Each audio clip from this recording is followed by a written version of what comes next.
अपना जिला, आपका पोर्टल, आपकी खबरें आपके सामने लेकर आ रहे हैं इस ताज़ा तरीन बुलेटिन में। मैं हूं के। आइए अपना जिला की हेडलाइंस पर नजर डालते हैं। भविष्य की योजनाओं पर खर्च करने जा रहे हैं 17,168 करोड़ रुपए, लेकिन मेरठ को हवाई मैप से कर दिया गायब। राज्यसभा सांसद डॉक्टर लक्ष्मीकांत वाजपेयी ने जताया विरोध। प्रशासनिक और जनप्रतिनिधि अधिकारियों की नजर से हवाई क्षेत्र दूर। अवैध होर्डिंग के खिलाफ नगर निगम का रात में चला अभियान। क्या अवैध होर्डिंग को संरक्षण देने वालों पर भी दिन के उजाले में होगी कार्रवाई? जिला बाल कल्याण एवं संरक्षण समिति की बैठक। बाल श्रम से जुड़े बच्चों को शिक्षा से जोड़ने के लिए होगा प्रयास। नगर निगम बजट बैठक में 1525 करोड़ का बजट पास। 1.25 लाख घरों से नहीं वसूला जा रहा है टैक्स। किसकी शय पर? महापौर हरिकांत अहलूवालिया भड़के। लखनऊ की टीम से टैक्स के अफसरों की जांच कराने की दी धमकी। एसीएम पैड मशीन से लग्जरी कार चोरी करने वाले 4 वाहन चोर गिरफ्तार। ऑन डिमांड चोरी कर अलग अलग राज्यों में करते थे कार की डिलीवरी। नकली पेपर्स बनाकर करते थे राज्यों की सीमाओं को पार। मास्टरमाइंड उजैर नहीं चल सका, पुलिस के हत्थे। और गंग नहर में डूबे संदीप गोस्वामी का शव मिला, पोस्टमार्टम के लिए पुलिस ने भिजवाया। और अब खबरें विस्तार से। मेरठ के लिए भविष्य की योजनाएं बनाई जा रही थी। 17,168 करोड़ रुपए का प्रावधान रखा गया है भविष्य के लिए, लेकिन क्या प्रशासनिक अधिकारियों और जनप्रतिनिधियों के दिमाग में मेरठ को हवाई पट्टी देने का विचार नहीं है? फिलहाल तो इस बैठक से यही पता चला है। डेकाथन 2 के इस विचार विमर्श और मंथन के दौर में मेडा के वीसी थे और जनप्रतिनिधि थे और कमिश्नर साहब भी थे, लेकिन इन सब लोगों ने जब 17,168 करोड़ रुपए के इंटीग्रेटेड प्लान पर चर्चा करनी शुरू की, तो चर्चा के बाद जो लब्बो लुबाब निकला, वो लब्बो लुबाब आपको बताने जा रहे हैं डॉक्टर लक्ष्मीकांत वाजपेयी। जी हाँ, राज्यसभा सांसद हैं और मेरठ के लिए वो एक बहुत बड़ी हस्ती हैं, क्योंकि मेरठ को उस दौर से लेकर इस दौर तक उन्होंने देखा है। विकास के हर पैमाने को उन्होंने देखा है। उन्होंने साफ तौर पर कहा क्या क्या मात्र 23 करोड़ रुपए इस भविष्य की योजना में नहीं हवाई पट्टी के लिए शामिल होने चाहिए थे, हवाई अड्डे के लिए शामिल होने चाहिए थे। क्या मेरठ के लोगों को मेरठ से उड़ान भरने का अधिकार नहीं है? जी हाँ, 17,168 करोड़ रुपए के इंटीग्रेटेड प्लान में मेरठ के हवाई क्षेत्र की अनदेखी करने पर राज्यसभा सांसद डॉक्टर लक्ष्मीकांत वाजपेयी बिफर पड़े।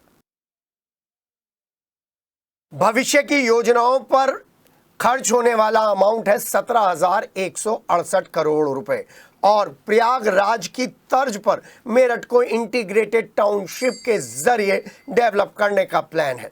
तो जब ये प्लान बन रहा था तो इसमें प्रशासनिक अधिकारी भी थे, जनप्रतिनिधि भी थे।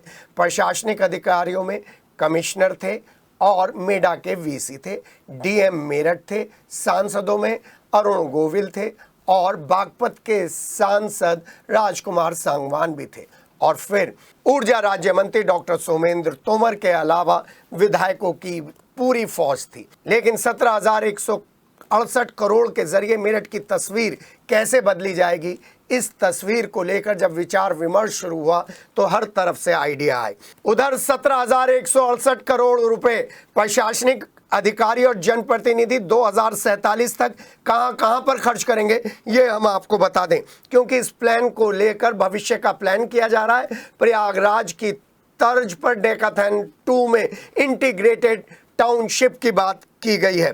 और जब हम 2047 की बात करते हैं तो 100 करोड़ रुपए का तो चौड़ीकरण ही होना है कई कामों पर। और फिर उसके आगे हम चलेंगे तो अवैध कॉलोनियों के खिलाफ भी एक पूरी मुहिम चलेगी। उस पर कितना पैसा खर्च होगा ये तो इसमें नहीं बताया गया है। लेकिन जब मेरठ लोकसभा सांसद अरुण गोविल, बागपत सांसद डॉक्टर राजकुमार सांगवान, ऊर्जा राज्य मंत्री डॉक्टर सोमेंद्र तोमर, जल शक्ति राज्य मंत्री दिनेश खटीक, महापौर हरिकांत अहलूवालिया, एमएलसी धर्मेंद्र भारद्वाज, कैंट विधायक अमित अग्रवाल, सपा विधायक अतुल प्रधान, हाजी रफीक अंसारी, रालोद विधायक गुलाम मोहम्मद, इस प्लान पर सहमति जताने के अलावा क्या करते ये अलग बात है, क्योंकि ये तो भविष्य का प्लान है, 2047 का प्लान है।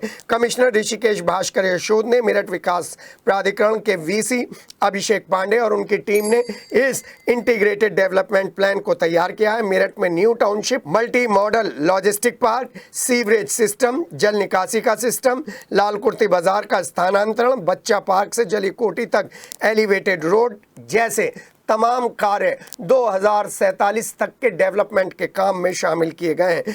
शहर की यातायात व्यवस्था को सुधारने के लिए 10 इलेक्ट्रिक बाइक की चाबियां एसपी ट्रैफिक आर.के. मिश्रा को सौंपी गई।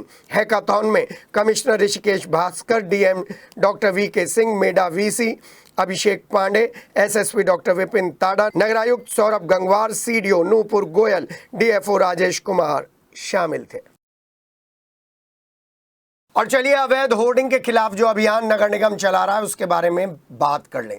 यह अवैध होर्डिंग के खिलाफ जो नगर निगम का अभियान चला है ना, वो रात में चला है, शनिवार रात में चला है, चोरी छुपे चला है। शायद उन लोगों का डर है नगर निगम के अधिकारियों और कर्मचारियों को, जो दिवाली पर और त्योहारों पर नगर निगम के अधिकारी और कर्मचारियों का घर गिफ्ट से भर देते हैं। इसलिए आंधी तूफान के बाद नगर निगम रात को अवैध होर्डिंग का अभियान चला रहा है। और बुढ़ाना गेट के इंदिरा चौक से जब ये अवैध होर्डिंग हटाओ अभियान चला तो हापुड़ अड्डे तक चला। 2 अवैध यूनिपोल काट लिए गए और जब्त भी कर लिए गए। 40 से ज़्यादा विज्ञापन पट भी उतार लिए गए, जब्त कर लिए गए। नगर निगम ने यूनिपोल और अवैध होर्डिंग पर नंबरिंग भी शुरू कर दी है। शहर में कई जगह जांच करने पर अवैध यूनिपोल नगर निगम के संज्ञान में आए हैं और जांच में मिले अवैध यूनिपोल नगर आयुक्त सौरभ गंगवार की आंखों में खटक रहे हैं। उन्होंने कहा कि अवैध होर्डिंग्स के खिलाफ, अवैध यूनिपोल के खिलाफ अब यह अभियान तेजी पकड़ेगा। नगर आयुक्त सौरभ गंगवार से सीधा सा एक सवाल, क्या नगर निगम के अधिकारियों और कर्मचारियों के संरक्षण के बिना ये अवैध यूनिपोल और होर्डिंग लग सकते थे? अगर लग सकते थे तो फिर पूरा सिस्टम ही फेल है। जितनी बार भी अवैध यूनिपोल और अवैध होर्डिंग के खिलाफ अभियान चलता है वो केवल कागजों पर चलता है, टाइम फिस हो जाता है। जो रेट सरकारी तौर पर निर्धारित किए गए हैं उनसे एक अलग लिस्ट अवैध होर्डिंग माफिया बनाते हैं और उनको पास करता है नगर निगम का वो नेक्सस जो इन अवैध होर्डिंग और अवैध यूनिपोल को चला रहा है। हाँ, सबसे बड़ा सवाल यही है कि आंधी तूफान में अगर ये अवैध यूनिपोल और अवैध होर्डिंग किसी की जान ले लें तो उसका उत्तरदायी कौन होगा?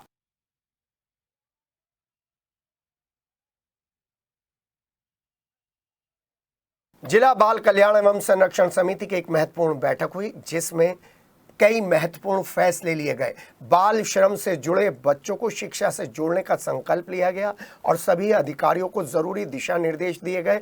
होटल्स और दूसरे संस्थानों पर जाकर उन बच्चों को चिन्हित करें जो 14 साल से कम है और जो वहां पर जाकर बाल श्रम कर रहे हैं। इन सभी बाल श्रम करने वाले बच्चों को पकड़ा जाए और उनको शिक्षा से जोड़ा जाए। विभिन्न स्कूलों में इनका एडमिशन कराया जाए, नाइट क्लासेस चलाई जाए। आइए इस पूरी खबर के बारे में हम आपको बता दें। बाल कल्याण एवं संरक्षण से संबंधित जिन मुद्दों पर चर्चा की गई उन मुद्दों पर सबसे बड़ी बात यही आई कि बाल श्रम में लगे बच्चों को शिक्षा से जोड़ते हुए सरकार द्वारा चलाई गई योजनाओं से जोड़ा जाए और सभी स्कूलों में बाल विवाह के संबंध में वाद विवाद प्रतियोगिता, शपथ, पेंटिंग प्रतियोगिता और दूसरी प्रतियोगिताओं का आयोजन किया जाए।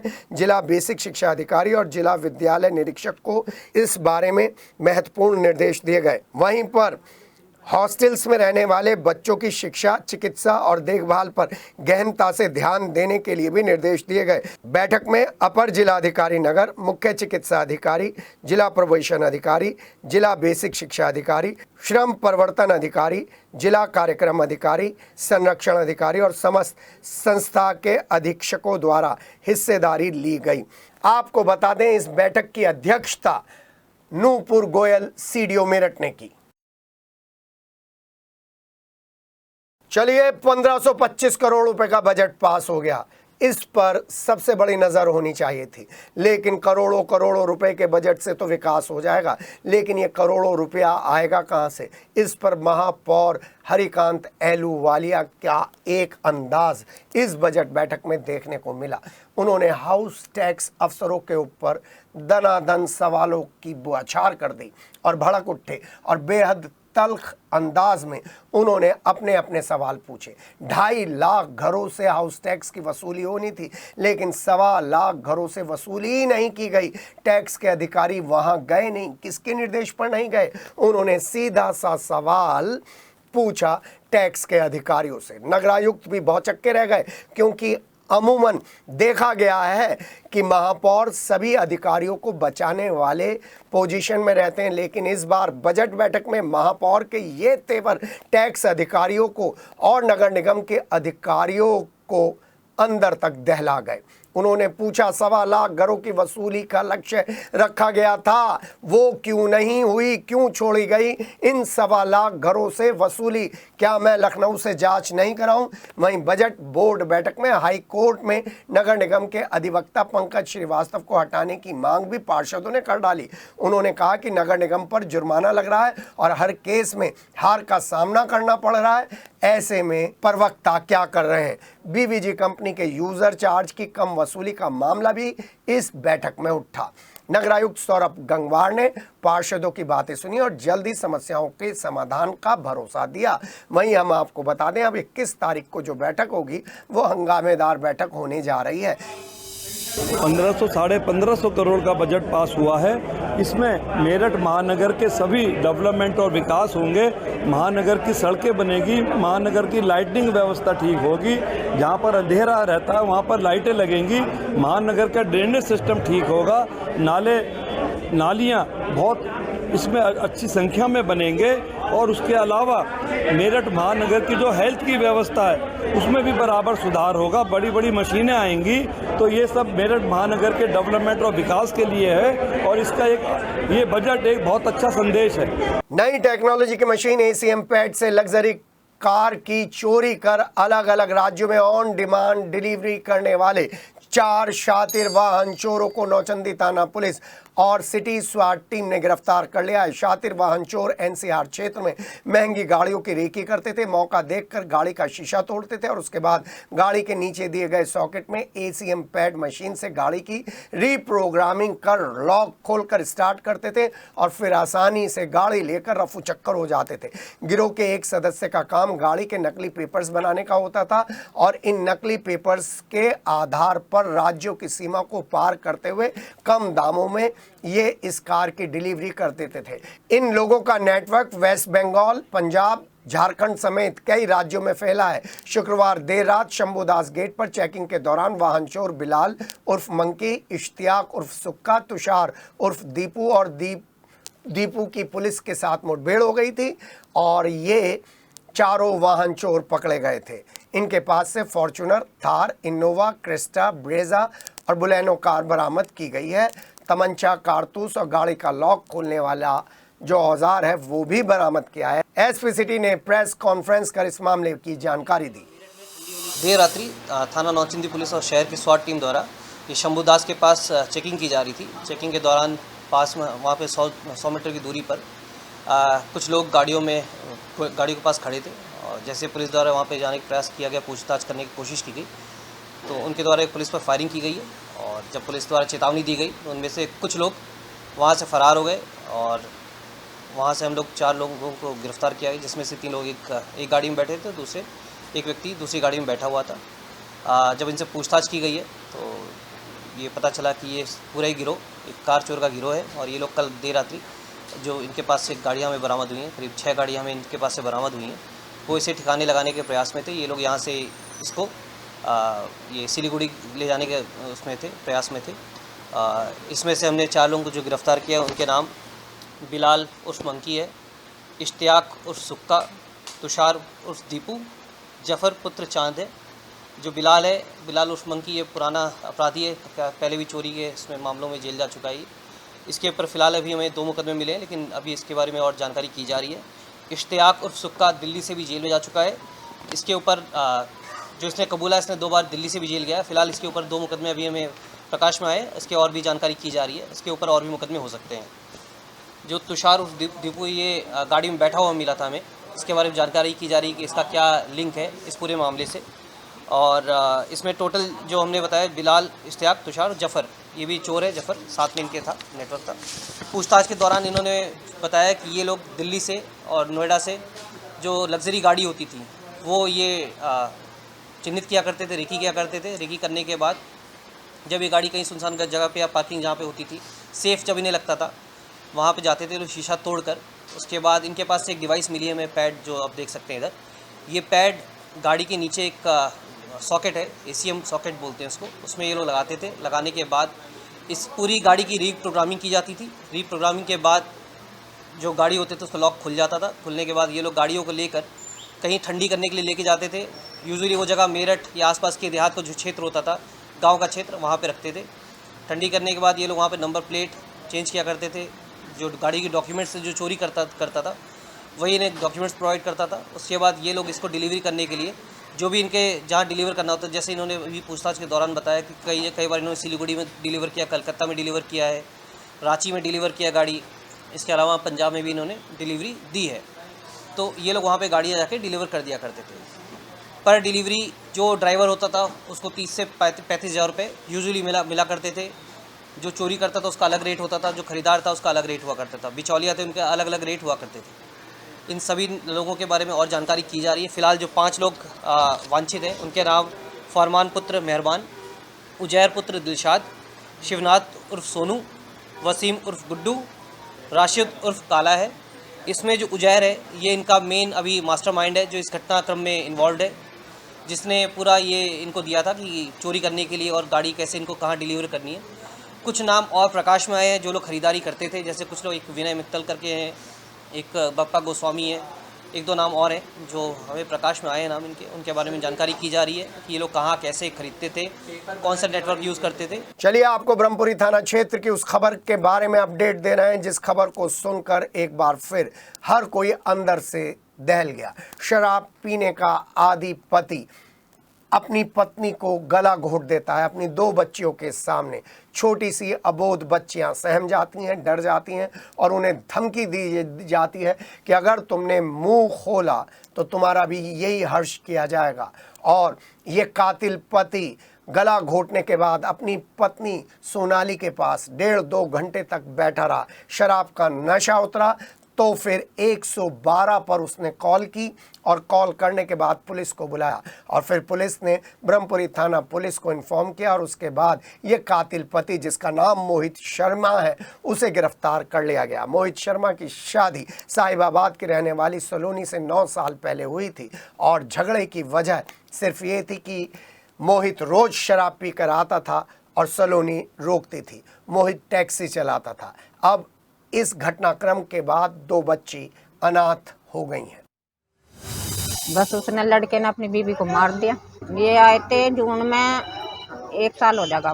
पुलिस को खुद ही लड़का लाया बुला के मार के। ये करीब 3:45 बजे थाना ब्रह्मपुरी में PRV को सूचना मिलती है कि एक व्यक्ति द्वारा बताया जाता है कि उसने अपनी पत्नी का गला दबाकर हत्या कर दी है। सूचना मिलती है, पुलिस द्वारा मौके पर पहुंचने पर पुलिस ने पाया कि एक महिला है जिनका नाम सलोनी है, उनके पति मोहित ने उनकी गला दबाकर हत्या कर दी है। उनके 2 बच्चे हैं, वो इसके चश्मदीद भी हैं। जो पति है उसने भी अपना जुर्म कबूल लिया है। इनकी आपसी गृह कलेश था जिसकी आए दिन लड़ते झगड़ते रहते थे। आसपास के लोगों ने भी बताया कि आए दिन इनके झगड़े होते थे। झगड़े के चलते ही पति ने पत्नी की गला दबाकर हत्या की।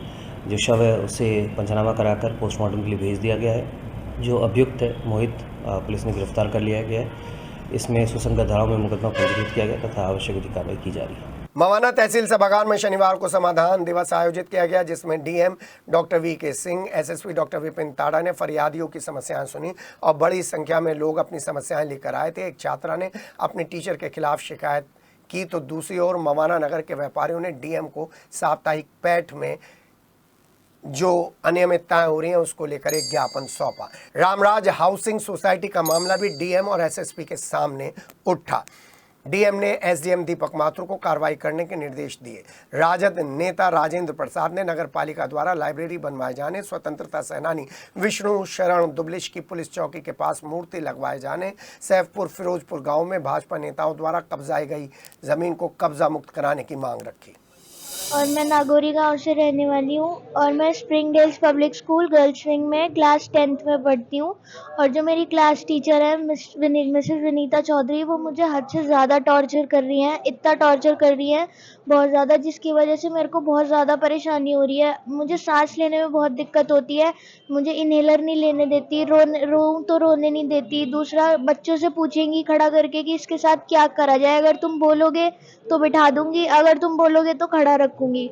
दूसरा, बोलती हैं कि अगर मुझसे पीछा छुड़वाना है तो या तो अपना सेक्शन चेंज करवा, नहीं तो तेरा स्कूल छुड़वा दूंगी। डीएम सर से प्लीज मेरी रिक्वेस्ट है कि प्लीज इस पे कुछ करो, मैं बहुत ज्यादा परेशान हूँ सर। नगर पालिका मवाना में जो है हमारे मवाने के विष्णु शरण दुबलिश जी हुए हैं, जो स्वतंत्र सेनानी हुए हैं, काकोरी कांड में वो जेल भी गए हैं, तो उन्होंने उनकी एक मूर्ति लगाने का हमारा प्रस्ताव है, जो हमने मांग करी है आज तहसील दिवस पर भी।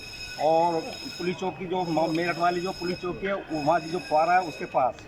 दूसरी मेरी मांग है एक लाइब्रेरी की, जो कोचिंग सेंटर होना चाहिए मवाने में, जो तहसील रोड पर हमारा वो है अम्बेडकर भवन, उसमें कोचिंग सेंटर खुलवाने की मैंने मांग करी है। तो सरदना तहसील में शनिवार को आयोजित संपूर्ण समाधान दिवस में एडीएम प्रशासन बलराम सिंह ने एसडीएम महेश प्रसाद दीक्षित के साथ मिलकर जन शिकायतों की सुनवाई की और सीओ संजय कुमार जायसवाल और तहसीलदार अनुराग सिंह समेत तमाम विभाग के अधिकारी इस समाधान दिवस पर उपस्थित रहे। 51 शिकायतें रजिस्टर्ड की गईं, जिनमें से कई का निस्तारण तुरंत नहीं किया जा सका। पहले से लंबित शिकायतों को लेकर भी विचार विमर्श हुआ। अधिकारियों ने सभी प्राप्त शिकायतों को शीघ्र ही समाधान करवाने का आश्वासन दिया। दोस्ती जानलेवा होती है, दोस्ती में साजिश भी हो सकती है। फिलहाल तो जो गंग नहर में संदीप गोस्वामी डूबे थे, उनकी दास्तान यही बता रही है, क्योंकि अपने दोस्त को बचाने कूदे संदीप गोस्वामी का शव 3 दिन तक नहीं मिला। आखिरकार पुलिस की मेहनत के बाद गंग नहर में डूबे संदीप गोस्वामी का शव मिल गया और पोस्टमार्टम के लिए भिजवा दिया गया है। माता पिता ने जो आरोप लगाए हैं, उन आरोपों के ऊपर अगर ध्यान दिया जाए तो सिर्फ एक ही सवाल है, क्या दोस्ती में विश्वास किया जा सकता है? आइए इस खबर के बारे में बता दें आपको। गंग नहर में डूबे संदीप गोस्वामी का जब शव मिला तो शव देखकर परिवार वाले बिलख पड़े। बलसोना गांव के पास बीती रात संदीप का शव मिला है। पुलिस ने पंचनामा भरकर पोस्टमार्टम के लिए भिजवा दिया है। जो रिपोर्ट दी गई है, जो तहरीर दी गई है, उसके आधार पर साजिशन संदीप गोस्वामी का कत्ल किया गया है। आपको बता दें कि अपने दोस्त को बचाने के लिए एक और दोस्त के साथ संदीप गोस्वामी कूद गया था गंग नहर में, लेकिन जिस दोस्त को बचाने के लिए संदीप गोस्वामी कूदा था वो शातिर किस्म का अपराधी बताया जा रहा है, जेल भी जा चुका है और उसी की साजिश के तहत संदीप गोस्वामी को इस साजिश में फंसाया गया था। बताया जा रहा है भंवर में फंसने की वजह से संदीप गोस्वामी लापता हो गया था, जिनका शव बरामद कर लिया गया है। ई रिक्शा चालकों की गुंडागर्दी बढ़ती जा रही है। कहीं से कहीं तक के भी कितने पैसे मांग लेते हैं वो अलग बात है, लेकिन अब हम आपको दिखा रहे हैं कि ई रिक्शा चालक ने एक महिला को छेड़ दिया। महिला बहादुर महिला थी और उसने वहीं पर सबक सिखाना शुरू कर दिया। तड़ा तड़ जो चाटों की बरसात हुई तो ई रिक्शा चालक के होश ठिकाने पर आ गए और फिर बाद में वो माफ़ी मांगता हुआ नजर आया। घटना छिपी टैंक के आसपास की है। ई रिक्शा चालकों की गुंडागर्दी और अलग तरीके से ई रिक्शा चलाने की घटनाएं तो आती रहती हैं, अब छेड़ने की भी घटनाएं आ रही हैं। मवाना में लगातार क्राइम बढ़ता जा रहा है। मवाना में 2 युवकों पर करीब आधा दर्जन से ज़्यादा लोगों ने लाठी डंडों से हमला कर उन्हें घायल कर दिया और मरणासन हालत में छोड़कर भाग गए। उसके बाद जैसे ही परिवार वालों को उनकी सूचना मिली, वो तुरंत मौके पर पहुंचे और घायलों को लेकर सामुदायिक केंद्र पहुंचे। शनिवार देर शाम मवाना थाना क्षेत्र के गांव मीवा में 2 युवकों पर लाठी डंडों से हमला बोल दिया गया और उन्हें बुरी तरीके से मारा गया। मरणासन हालत में छोड़कर ये लोग भाग गए। जैसे ही उनके पिता को पता चला वो मौके पर पहुंचे। दोनों घायलों को लेकर सामुदायिक केंद्र पर पहुंचे, सीएचसी पर पहुंचे, जहां उन्हें जिला अस्पताल के लिए रेफर कर दिया गया। घायलों के पिता ने थाना मवाना में हमलावरों के खिलाफ तहरीर सौंप दी है। मीवा के रहने वाले कृष्ण कुमार ने पुलिस को तहरीर देते हुए बताया है कि उनके दोनों बेटे गौरव और प्रिंस शनिवार रात 8:30 बजे किराना की दुकान से सामान लेकर लौट रहे थे। तभी रास्ते में खड़े मदनलाल, अंकुश, शुभम, बॉबी ने उन्हें घेर कर गाली गलौज करते हुए उनके साथ मारपीट कर दी और गंभीर रूप से घायल कर दिया। राहगीरों को आते देख ये लोग भाग पड़े और फिर उन्हें फ़ोन देकर बुलाया गया। कृष्णपाल ने 112 पर पुलिस को सूचना दी। मौके पर पहुंची पीआरवी ने घायलों को सीएचसी मवाना में भर्ती कराया गया, जहां प्राथमिक उपचार के बाद उन्हें जिला अस्पताल रेफर कर दिया गया है। पुलिस मामले की जाँच कर रही है। चौधरी चरण सिंह विश्वविद्यालय के सांस्कृतिक परिषद एवं विधि अध्ययन संस्थान के संयुक्त तत्वाधान में हमारा संविधान हमारा स्वाभिमान विषय पर एक संगोष्ठी का आयोजन किया गया और इस संगोष्ठी का शुभारंभ मुख्य अतिथि एमएलसी अश्वनी त्यागी, मुख्य वक्ता प्रोफेसर पवन कुमार शर्मा ने मां सरस्वती के सामने दीप प्रज्वलित कर किया। कार्यक्रम में मुख्य वक्ता पवन कुमार शर्मा, परीक्षा नियंत्रक जामिया मिलिया इस्लामिया नई दिल्ली ने संविधान पर गर्व क्यों करना चाहिए विषय पर अपने विचार रखे। उन्होंने बताया कि भारत में शासन की अवधारणा बहुत प्राचीन है और संघ राज्य की भावना नंद वंश के उदाहरण से देखी जा सकती है और सर विलियम जोन्स के उदाहरण से उन्होंने इसे स्पष्ट किया।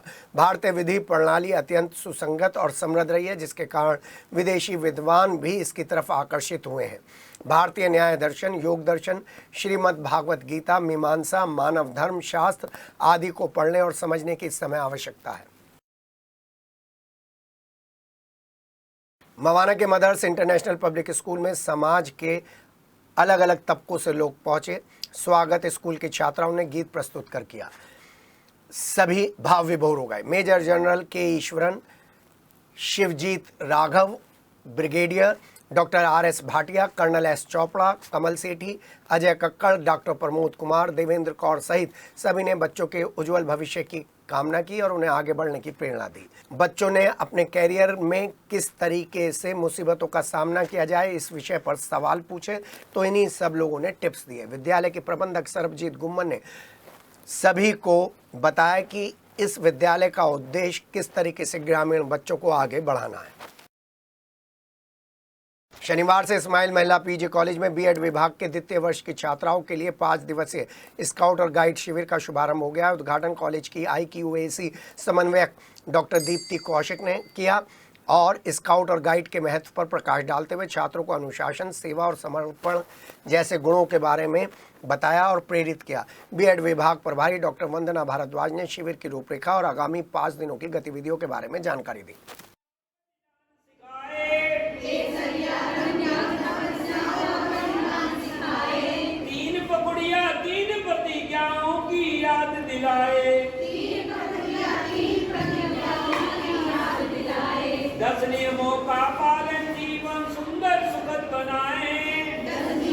अपना जिले के साथ जुड़िए और कमाइए भी, खबरें भी देखिए और जिले की सांस्कृतिक गतिविधियों में हिस्से भी लीजिए। आपके जिले में क्या है विशेष, ये लेकर आ रहा है अपना जिला।